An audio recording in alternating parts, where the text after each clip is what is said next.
un extrait de J'ai vu Sisyphe heureux aux éditions Bruno Dossé.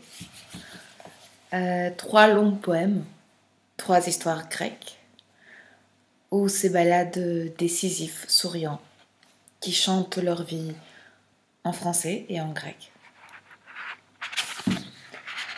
Comme une longue journée d'été. Ο Μανώλης τότε ήταν 25 χρόνων. Γεροδεμένος και ντροπαλός. Δούλευε στα χωράφια με τον πατέρα της Μαρίας και είχε χάσει τους 2 γονείς του μες στον πόλεμο, όπως η Μαρία είχε χάσει τη μάνα της. Πριν από το γάμο ειδωθήκαν μια φορά, στο σπίτι της. Ο Μανώλης χτύπησε την πόρτα, τον υποδέχτηκε ο πατέρας.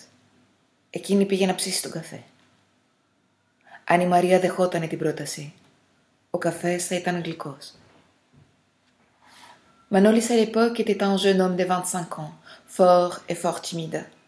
Il travaillait avec le père de Maria dans les champs. Et il avait perdu ses 2 parents pendant la guerre, comme Maria y avait perdu sa mère. Avant leur mariage, ils se sont vus une seule fois, chez elle. Il a frappé à la porte, le père l'a accueillie. Elle est partie préparer le café. Si le café était sucré, ça voulait dire qu'elle acceptait. Les 2 hommes parlaient du temps et des récoltes. Le café refroidissait.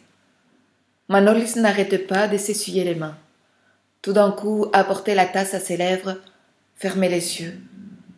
« Il est très bon, votre café, Maria », dans un sourire.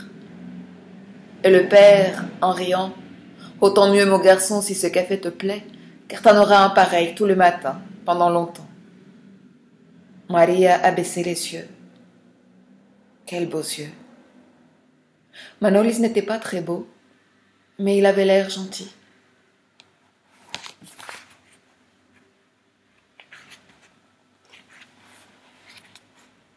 Cela faisait maintenant 50 ans que Maria et Manolis vivaient ensemble. 50 années qui ressemblaient à une grande journée d'été, douce et longue, bien remplie à ras-bord.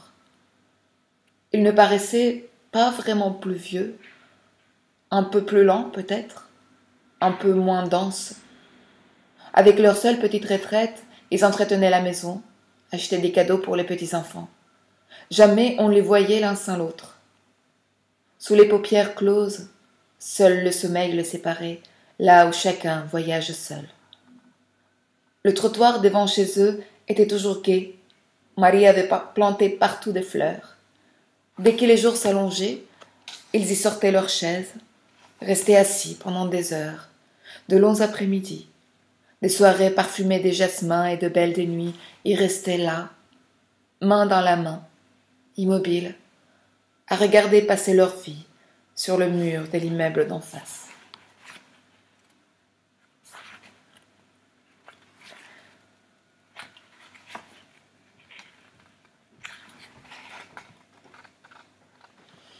Quand je retourne au pays, je passe toujours devant chez eux, mais à chaque fois ça me surprend.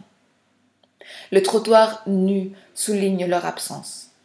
4 murs seuls, qui tournent au gris, gonflés d'humidité comme s'ils retenaient des larmes, et une petite cour déserte collée au mur de la maison voisine. Il fallait bien du talent pour en faire un paradis. Leur départ signe la fin d'un monde. Ήταν φτωχοί, μα όχι άξιστοι. Είχαν λίγα και τα έδιναν όλα. Κρατούσαν το καλύτερο για τον φίλο και τον ξένο. Έπαιρναν κάθε πρωί τον ίδιο δρόμο. Ήξεραν πως όλη η ζωή θα είναι ο δρόμος τούτος και χαμογέλαγαν. Εγώ τον Σύσυφο, τον είδα ευτυχισμένο. Vivre pauvre sans être rustre. Avoir peu et tout offrir. Garder le meilleur pour l'ami ou l'étranger. Reprendre tous les matins le même chemin. Savoir que toute la vie sera ainsi et un sourire. Moi, j'ai vu Sisyphe heureux. Aux éditions Bruno Dossé.